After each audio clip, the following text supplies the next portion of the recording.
Hello again, and welcome to the Noble Father podcast. My name is Theophilus, and I am your host.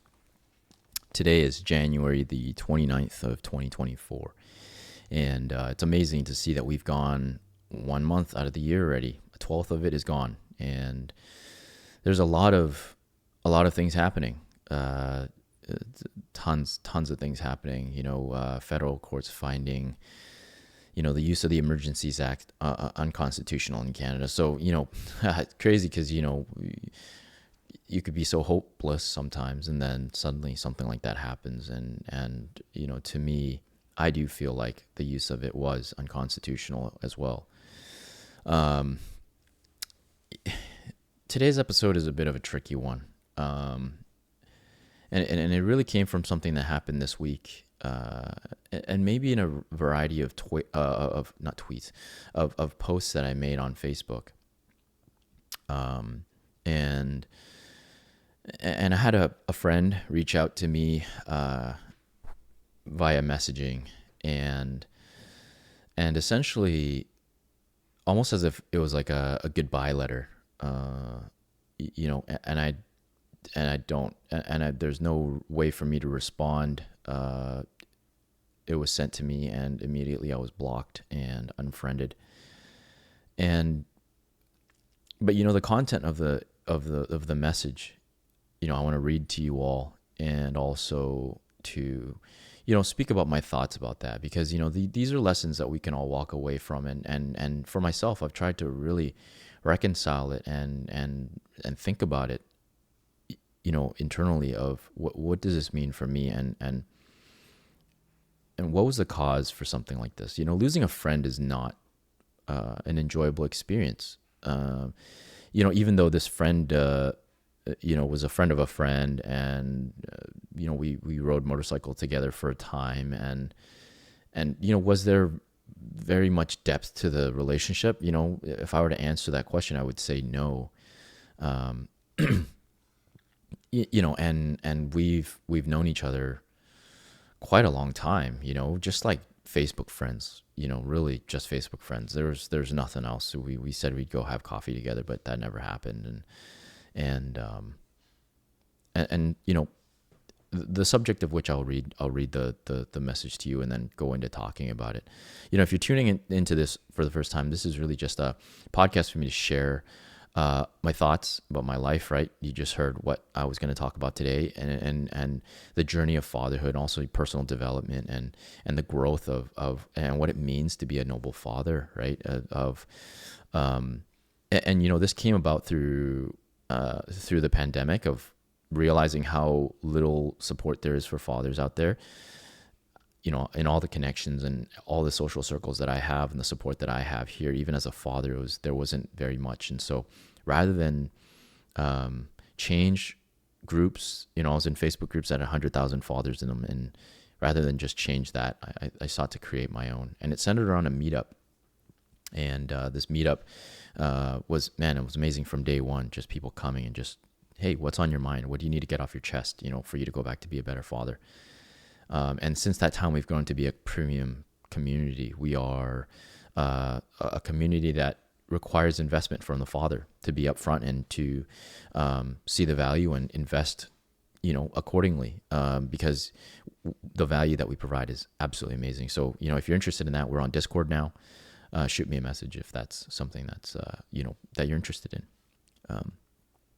So let me read this, and just to give you a sense. And I think as I go back into what I posted, I think I know what it was that ultimately did it for this person. And really, this is a long thing, right? So through COVID, right, there's a lot of people who are really gung-ho about not wanting to get vaccinated, and the government is overreaching, and, they're making their conclusions and coming to their truth, the way they do. And he's not the only person that I've had conversations with that, turn into debate and turn into, ultimately the purpose of those conversations is never to fully convince the other person. Like, it's very those conversations for me never unfold well, right? Think about yourself when you have a conversation with somebody who's very conspiratorial, right? You don't, you try to convince them of your position, and they're just, everybody digs their heels in, and there's no real movement. And I can't remember for the life of me if that's ever happened where I have a conversation with someone and I fully convince them of my position, and they're like, yeah, you're right. No, you're totally right. And I think there's a part of us in our ego that's not possible. It's not, it'll never happen that way. It'll never unfold that way. And maybe that's why my mind goes there of like, what does that look like? Did I just experience something like that with this friend? This approach of, and I'll read it to you. Anyways, so coming out of the pandemic, a lot of things happened, right? Everybody's kind of figuring out what the new normal is, and ultimately comes down to what do you believe, right? Because your actions come about from what you believe. And so, in our conversations and the debates, I guess, that we had, this person was very dug into the fact that government's, not trustworthy, and we need to be careful where we get the information, which are valid points. I'm not downplaying anything here. And I want to set the tone right now of like, there's no animosity from me to this person. And there's nothing antagonistic about what I'm saying about this person. Okay. I fully understand where they're coming from, and I totally understand that this is from the wisdom and the things that they've gotten from their own research. To want to be so fired up about warning other people about it is absolutely like a good thing. It's totally a service to people, to enlighten people. It's a wonderful service to do. You don't want people to fall into traps, or you don't want them to fall into things. I was one who didn't. I didn't believe in that, and it wasn't even unequivocally. Like I was kind of riding both sides. I was like, I'm not sure. I didn't have enough information to fully say that one side or the other was more right than the other.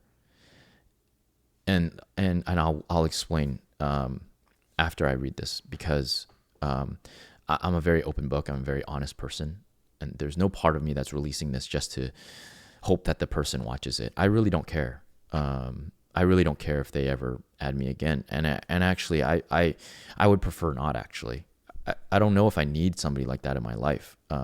Who, I've tried to reconcile what this means. Like, why did they choose to go about it this way? Like, why couldn't we continue to have conversations? And was this there? Anyways, let me read this because, actually, sorry, I do need to give the context. This year, when I started this year, the theme that I had for my 2024, and saying that it was going to be an absolutely epic year, is my theme was ruthless, relentless, and remorseless. So I'm done pandering to explain myself or, and this isn't one of those things where I'm explaining myself. This is really like this is my own journey, and this is what I'm sharing because this is top of mind for me today.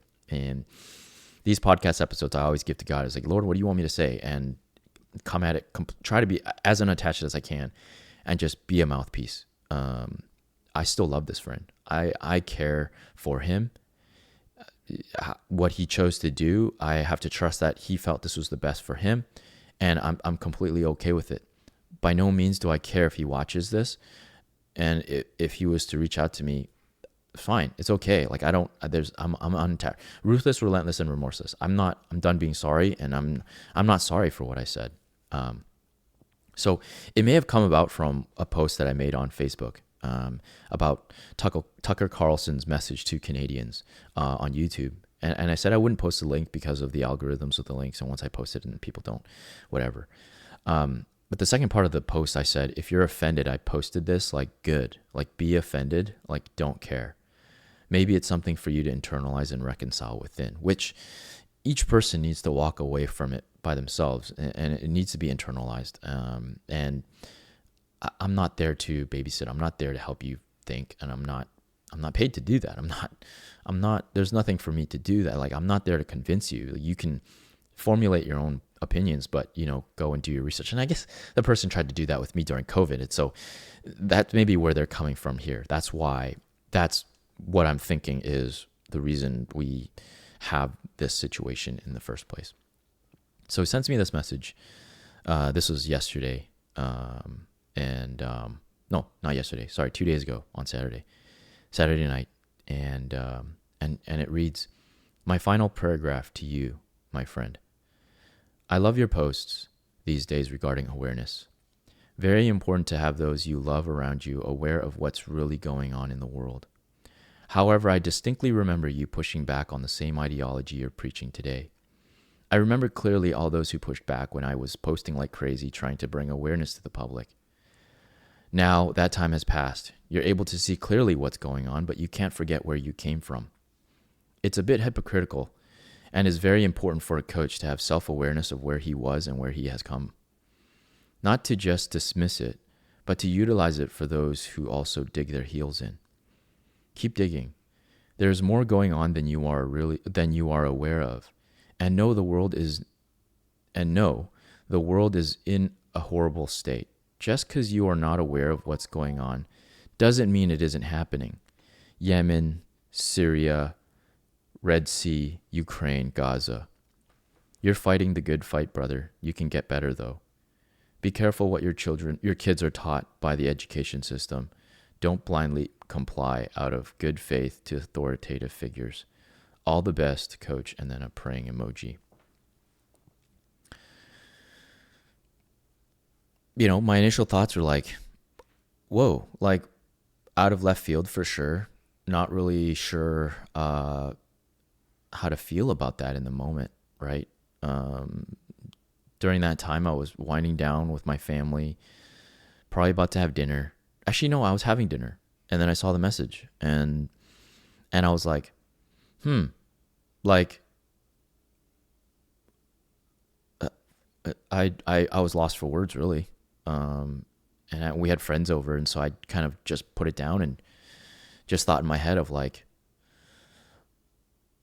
what was the heart of that? What was the intent of that? And I like to air it out. I like to air it out because I don't like keeping it. I don't like holding it within me. And I instantly screenshotted and sent it to my friends and my Noble Father group, and asked them what they thought about it. And I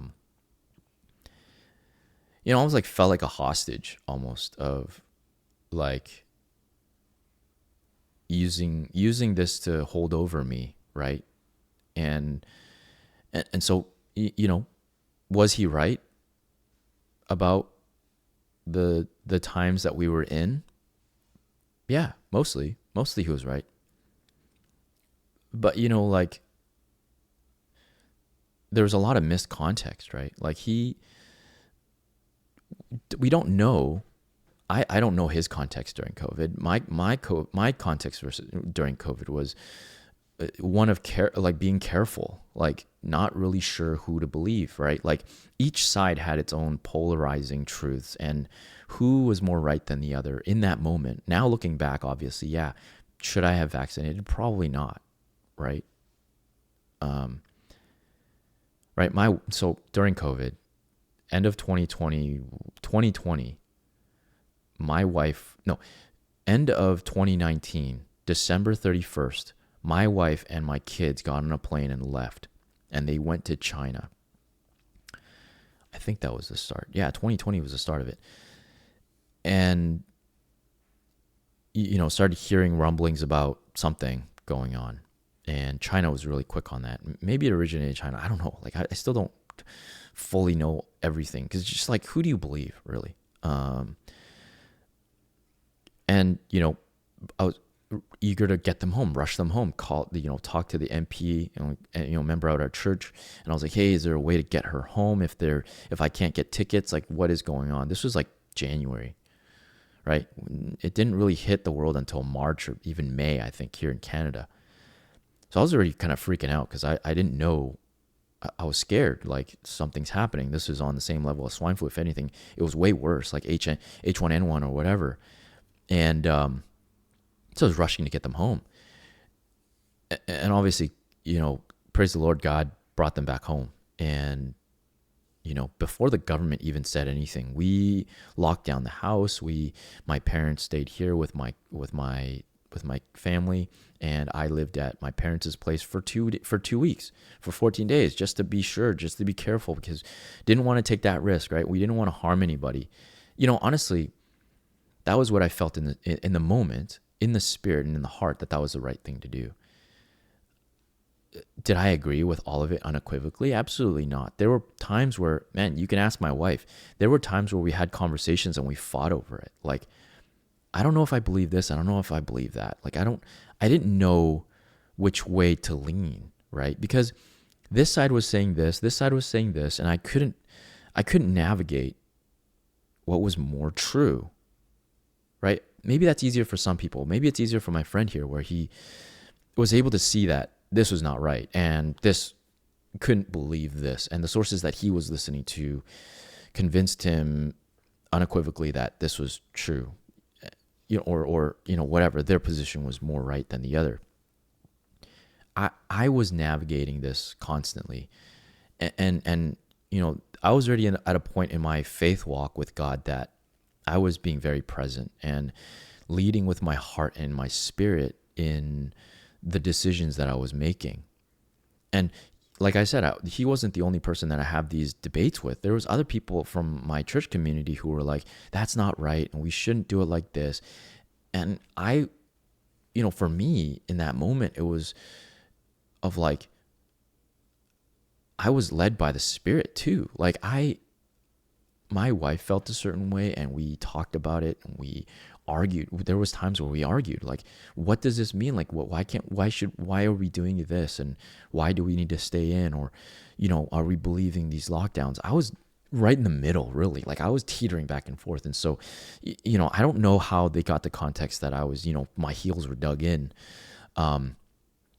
Right? Because I didn't want to be the source of somebody's demise in my church, like elderly person there, right? My church hadn't closed down yet. We didn't obey the mandates yet, right? They weren't forcing churches to not meet yet. We were still kind of trying to be careful. We were staying in, and we didn't do.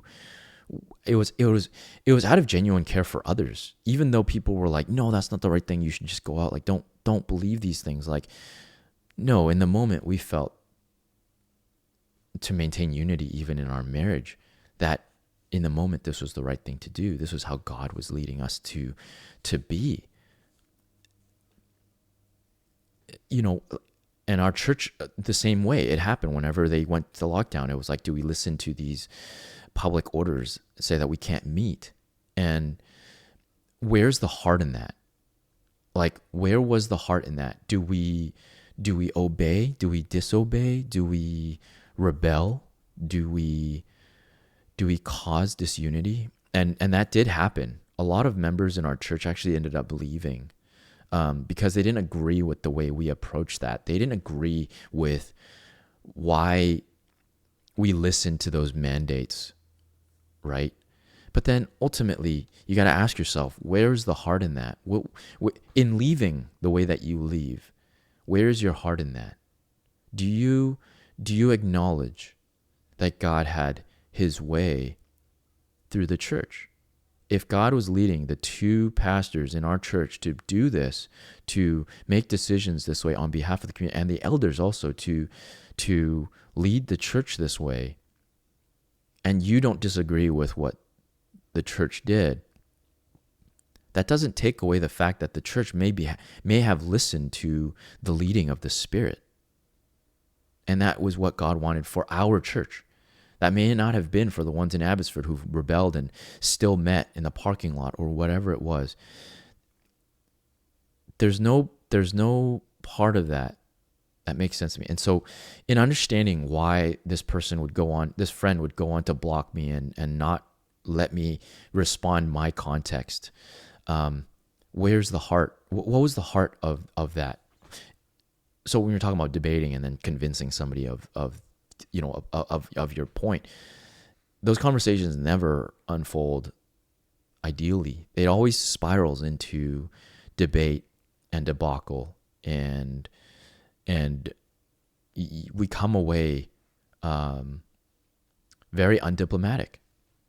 And you know another thing of like, it's a bit hypocritical, and it's very important for a coach to have self-awareness of where he was and where he has come.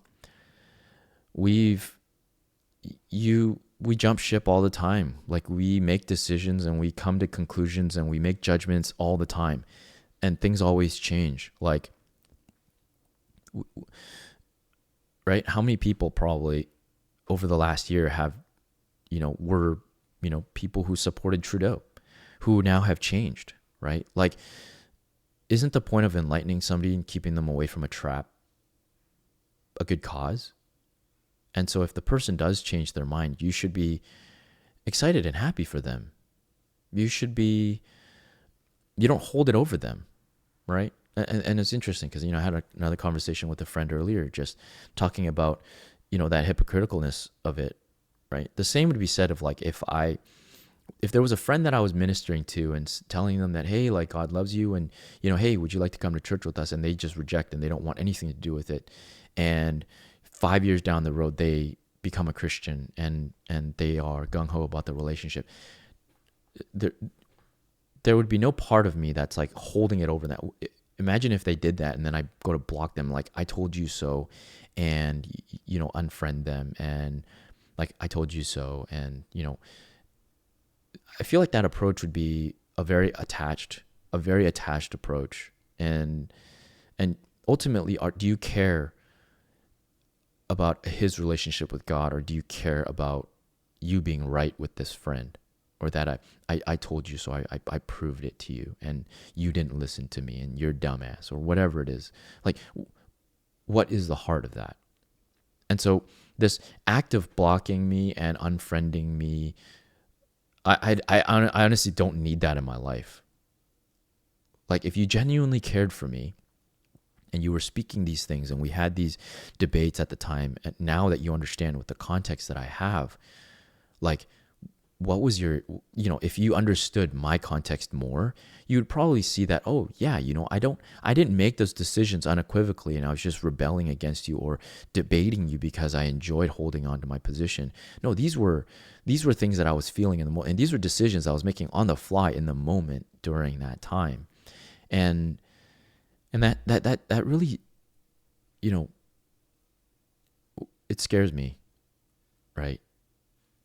And I only wish the best for this friend, because, if you genuinely care about me and I change my position, then you should be happy that I'm at least enlightening myself, which it does sound like they are. They are happy for me. I can sense it in their tone, but at the same time, where's the heart? If I were to drive to the bedrock of why they decided to send me that message and then go to unfriend and unblock me, I can say for a fact that the heart was not in it. And I'm making no character judgment on the person. I have no full context into this person. I don't know them enough to say what I can say, but to me, outside looking in, the heart of the approach of this message being sent and everything, maybe a little bit too attached. And it was like lording over me of, I told you so, or you didn't listen to me. And so what, am I supposed to just hold on as a coach? Am I supposed to just hold on to my old beliefs? And like, there's no denial in me of my beliefs back then. I got vaccinated, both the 2 shots. I got vaccinated, both, my wife as well. Right? I was more on the fence. I was kind of both ways. I didn't know who to ultimately believe. I had friends who believed that this was a scary. I have friends who were doctors who told me this is a very scary and very real thing. Right? These are friends that I believe in. These are friends that I trust. Right? And then you got the others who are researchers or, in tune, clued in to this conspiracy, and maybe it's wrong to say conspiracy, tuned into this rhetoric that was happening. Like, who do I who do I go with? Who do I trust more? Right? Obviously, I trust God more, right? I knew that He was in control. And in the moment, in the spirit of understanding and being on the same page with my wife, I had to make these decisions on the fly. And, could I have done things differently? Yes. If I were to go back now and say, would I take back the fact that I took the vaccine? Probably. Yeah, I would. Now, knowing what I know now, I would. But you also have to have grace for the person back then. Honestly, if that didn't unfold the way that it did, I probably wouldn't be sitting here doing what I'm doing now. Honestly, there's so many factors that go into that, right? If we didn't have the lockdowns, I wouldn't have felt like fathers need a community, built it out the way that I did. There's so many things. And maybe that experience, maybe me being on the fence and fighting and digging my heels with this friend, maybe it gave them purpose. I don't know.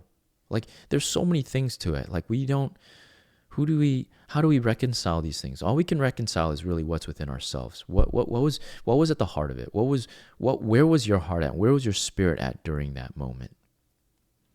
And then navigating that. What was that like? What did that mean to you?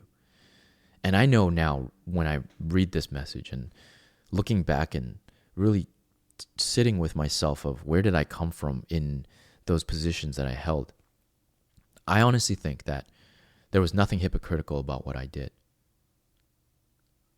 Nothing hypocritical about what I did, right? I honestly felt like we all make decisions and we all speak and we all move and we all do things out of our understanding of our own context, of our own truths. My wife was in China. The province that my wife was in is only 2 provinces away from Wuhan. So my context with COVID is different from this friend who is not of my cultural background, who doesn't have, the information that I have, the context that I have. I have 2 kids. I don't know their family situation. I have elderly. My parents are, not older, but just I have parents that I have to take care of. I have 3 siblings and they have their own families. They have kids. Like, my context is very different. I had a good grasp of my context. And though my brother didn't believe those things, like I still held on to what I believed. I wasn't willing to go to church and be the cause of somebody's demise at my church, the elderly people in my church or whoever with a compromised immune system. I was not willing to be the person to bring that upon them. And that was within my heart. That was me. And so to go back and to say that you could have made a better decision or you should have been like this or been like that, like, there's no way for us to go back and change it. You must respect who you were. You must respect the decisions you made. You must stand by the person that you were back in the day. There's nothing hypocritical about that.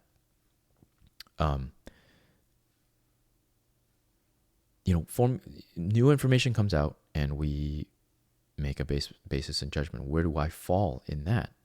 Well, I fell right on the fence. I fell right in between because and I'm a very social guy. I have a lot of friends of varying opinions. I have ones who believe in God and ones who don't. I have ones who believe in conspiracies and one who don't. And I have ones that are liberals and some that aren't. More conservative and more liberal. I have that. Like, I have Christians who are more liberal than conservative. I have Christian friends who are more conservative than liberal. Like, you don't want to alienate everybody, right? You don't want to, and yes, maybe the way that I posted it, like, I don't care, like, and I not, and if it hurts you, then I'm not sorry, Yeah, can I have voiced that differently? Absolutely. But I'm riding this right in the middle, right? I'm trying to navigate this, and I'm in no. I don't place myself on a high horse. Whenever this person sent me this message, I was like, yeah, what did you do wrong, Theo? What was something that you could have done better? Am I okay? And maybe the suggestion from this message is like, You need to just keep your heels dug into the old position you had and don't change your thinking. And not grow ultimately. Don't lean into the discomfort. Don't enlighten yourself, right? And I wasn't sure what that meant, and what was the intent of the message. But because I can't control his context and I don't understand fully his context, there's nothing I can do on his behalf. He has 100% responsibility to himself.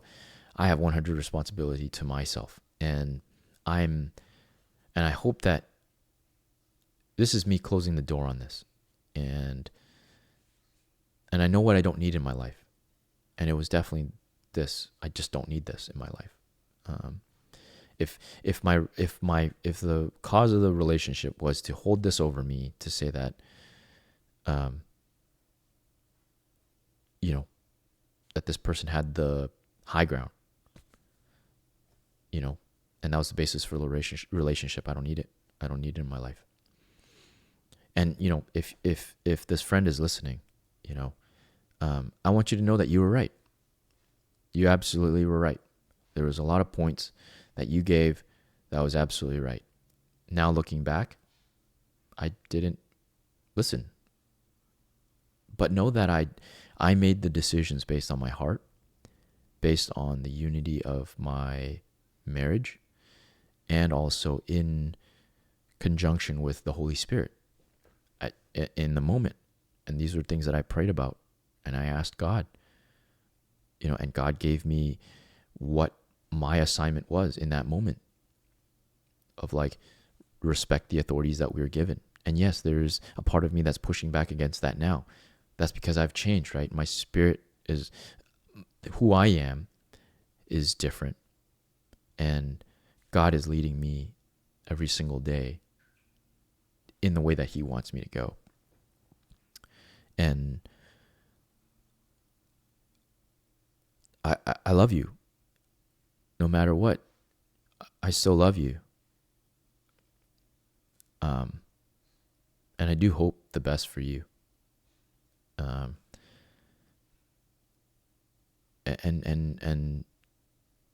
I won't apologize for who I am. I won't apologize for the positions that I hold. And I don't answer to you. Ultimately, I don't answer to you. And I answer to God. And I hope you don't take this the wrong way. I don't shed a light on these things and air out this laundry to downplay you or what you're doing. I hope you find it in your heart to ask yourself why you chose to go about it this way. Because this kind of approach, it may not serve you. If you genuinely care about these people, give that information, but be unattached. Be unattached. Right? Because if anybody understands that, it's me. Do I want people to understand God's love? Do I want people to have a relationship with God? Absolutely. But it can't be about my words. It can't be me. It's not about me. It's not about me convincing them. It's about God touching their heart. It's about them opening the door willingly to God, not me telling them to open the door to God. They have to make that personal decision. It has to be a personal choice. And so I need to be completely unattached. I need to give that to God and pray and ask God to give them the discernment to make that decision. Because it's not about me, right? It'll only go so far if my words convince somebody that they need to do something, right? The analogy I love to give is a relationship with God is like a fart, right? If it's forced, it's probably crap. If you have to force it, it's probably crap, right? You let it happen, it'll just come out. It'll just happen. It'll just be. And so that's really all I wanted to say about that. I feel released. I'm appreciative of this platform, and I hope my listeners don't, feel like, this person is bad or negative in any way. I think he did it out of the best intentions out of his heart, and I'll hold on to that. That's what I am holding on to. he had good intentions in this, and that's it. That's all I really need to say about that. Again, if you're a father who's listening to this and you want to, check out our Discord community, we have a 30-day trial for fathers who are interested in trying us out. You'll have access to text channels, audio channels, the meetups, even the accountability calls. We have one tomorrow that's happening. We have a Monday Bible study where we come together to talk about the Purpose Driven Life book. We're meeting today. We're meeting on Mondays, 4 p.m. Pacific time, 7 p.m. Eastern time. The Tuesday call tomorrow is to check in on our goals, check in on our accountability. Where are we at with our goals? And then we also have the Thursday meetups, which is our premier meetup where fathers come and really drop off the things that they have going on and go back to their lives being the best that they can be. And that meets on Thursday, 7 p.m. 7 p.m. Eastern time, 4 p.m. Pacific time. And it's just a absolutely great spot, place to be. And the company that you keep is really the company that you walk away with. And so if you're interested in that, please reach out to me. I'd love to connect you to that. I'm very appreciative of this platform. And there's a way that I wanted to start closing these podcast episodes, and I just remembered it. I should have definitely planned this better. But where did I put that? Nothing like a little bit of growing. How did I put that down? I sent it to myself. I'm gonna have a look at it because it was a good way to end it. So this is the closing that I want to make a habit of. And I got this from, I get this method from, Perry and what he does at Sober Recon. He's really good at, saying goodbye to people, right? Have another, 24, and that's not a case of beer. He's a really good witty way of ending his shows. I want to end mine like this. Remember, we're not promised tomorrow, so be present. And until next time, stay noble. Bye for now.